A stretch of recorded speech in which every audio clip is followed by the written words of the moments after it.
দোস্ত তো দুইজন পুরনো লোক অলি যিনি আসছেন এই যে এখন জামাতে নিজেকে বলি দিলেন বা ওই জোটে বলি হইলেন, সে অলি তো এনাদেরই লোক। রান্নাঘর থেকে কারে তিনি রাজনীতি শিখে নিয়ে আসছেন, এই জাতীয় বক্তব্য।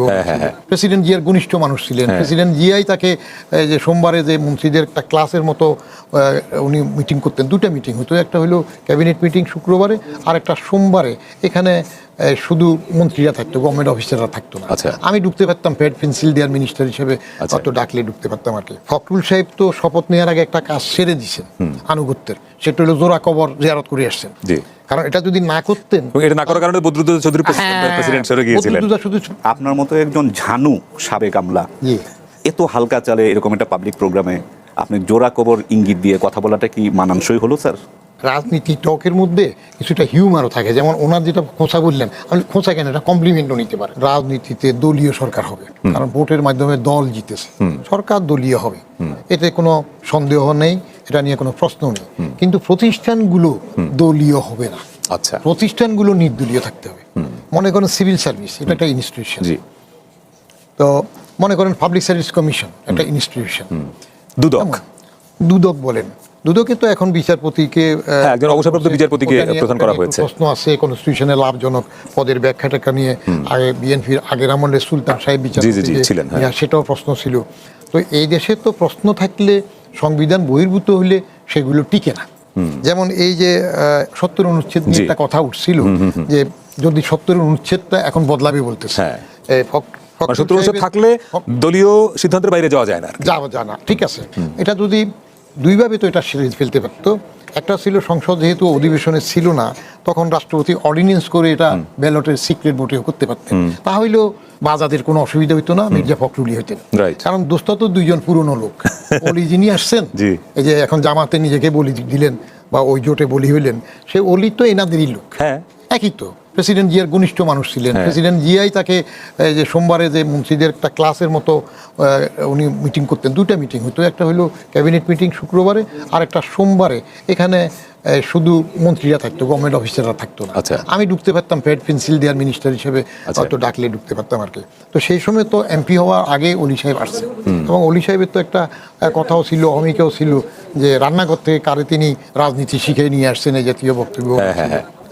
তারপরে নিজেকে তিনি বলি দিলেন, এদিকে চলে আসলেন। তো সিক্রেট বোর্ড যদি হতে অর্ডিন্যান্স করেও, তাহলে ফখরুল সাহেব তাই হতেন, কোনো অসুবিধা নাই। দুই একটা বোধ হয়তো অলির দিকে যেত।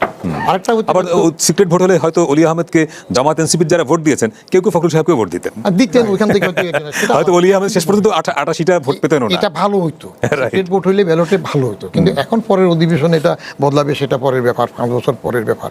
সবকিছু যদি ঠিকঠাক থাকে তাহলে ৫ বছর পরের ব্যাপার। কারণ ফখরুল সাহেব তো শপথ নেওয়ার আগে একটা কাজ সেরে দিয়েছেন আনুগত্যের, সেটা হলো জোড়া কবর জিয়ারত করে আসছেন।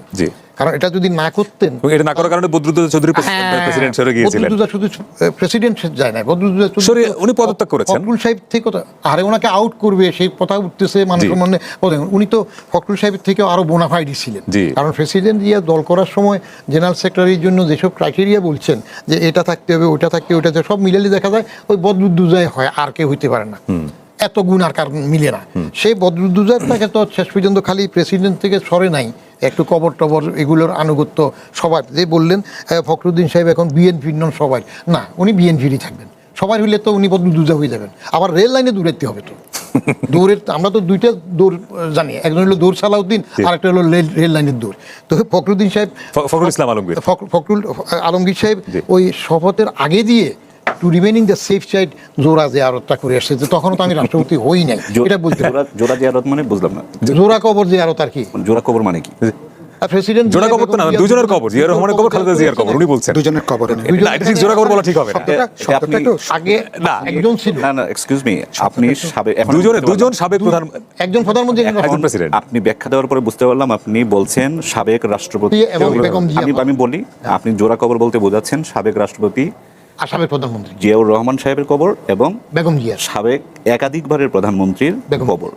এটাকে জোড়া কবর বলে ইঙ্গিত, এই শব্দটা বোধহয় আমি এক্সপান্স করা উচিত। আমি বলি, আপনার মতো একজন ঝানু সাবেক আমলা এত হালকা চালে এরকম একটা পাবলিক প্রোগ্রামে আপনি জোড়া কবর ইঙ্গিত দিয়ে কথা বলাটা কি মানানসই হলো স্যার?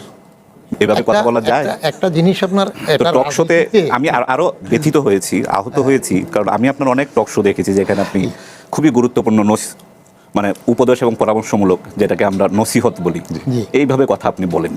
তো যিনি উপদেশ দেন স্যার, তার কিন্তু আরেকটু অন্যের প্রতি শ্রদ্ধা। এটা আপনার রাজনীতি টকের মধ্যে কিছুটা হিউমারও থাকে। যেমন ওনার যেটা খোঁচা বললেন, আপনি খোঁচা কেন, এটা কমপ্লিমেন্টও নিতে পারেন। না, কমপ্লিমেন্টও নিতে একটু সমস্যা হয় কি, যে যখন আপনি যখন বলেন তখন লক্ষ লক্ষ মানুষ যখন দেখে না, সবাই হয়তো হিউমার হিসেবে নাও নিতে পারে, সবাই এটাকে হিউমার হিসেবে নেবে, কিভাবে সবাই এটাকে সিরিয়াসলি নেবে। কারণ এই মানুষের মধ্যে একটা শ্রদ্ধার প্রশ্ন, মর্যাদার প্রশ্ন আছে। শব্দ ব্যবহারগুলো এইভাবে করলে এটা আরেকটা দলীয়করণের যেটা আসছে প্রসঙ্গক্রমে এটাও বলে রাখি, বদরুদ্দোজা সাহেবের পদত্যাগকে যেভাবে এক ধরনের খুবই হালকা এবং সরস কথা হিসাবে, শুধু কবর জিয়ারতের জন্য প্রেসিডেন্ট থাকতে পারেননি হিসাবে যেভাবে ব্যাখ্যা দেওয়া হয়, এটা ইতিহাসের খুবই বিকৃত ব্যাখ্যা। ব্যাপারটা এরকম না। রাষ্ট্রপতি যখন দায়িত্ব গ্রহণ করেন, রাষ্ট্রপতি যখন পদে বহাল থাকেন, তার সঙ্গে বিদ্যমান সংসদীয় দলের, সরকারি দলের খুবই গুরুত্বপূর্ণ একটা রসায়ন, একটা কেমিস্ট্রি থাকে। সেই কেমিস্ট্রির অনেক বিষয়ে কিন্তু পারস্পরিক আস্থার ব্যাপার আছে। সেই সব আস্থা নষ্ট যদি হয়, তাহলে কিন্তু আসলেই রাষ্ট্রপতির সাথে সরকারের সম্পর্কের পুনর্মূল্যায়নের সূত্র হিসেবে যে কোনো গুরুতর সিদ্ধান্ত আসতে পারে, যেটা বদরুদ্দোজা সাহেবের ক্ষেত্রে হয়েছে। এরকম একটা ঐতিহাসিক, গুরুত্বপূর্ণ, গভীরতর, তাৎপর্যপূর্ণ রাজনৈতিক ঘটনাকে আমরা এর প্রকৃত কনটেক্সটে বা প্রেক্ষিতে স্থাপন না করে রসিয়ে খুব হালকাভাবে শুধু কবর জিয়ারত করেননি বলে বদরুদ্দোজা সাহেবের রাষ্ট্রপতি পদ থাকেনি, আমার মনে হয় এইভাবে ওভার সিম্পলিফিকেশন করে, অতি সরলীকরণ করে রাজনীতির ব্যাখ্যা দেয়।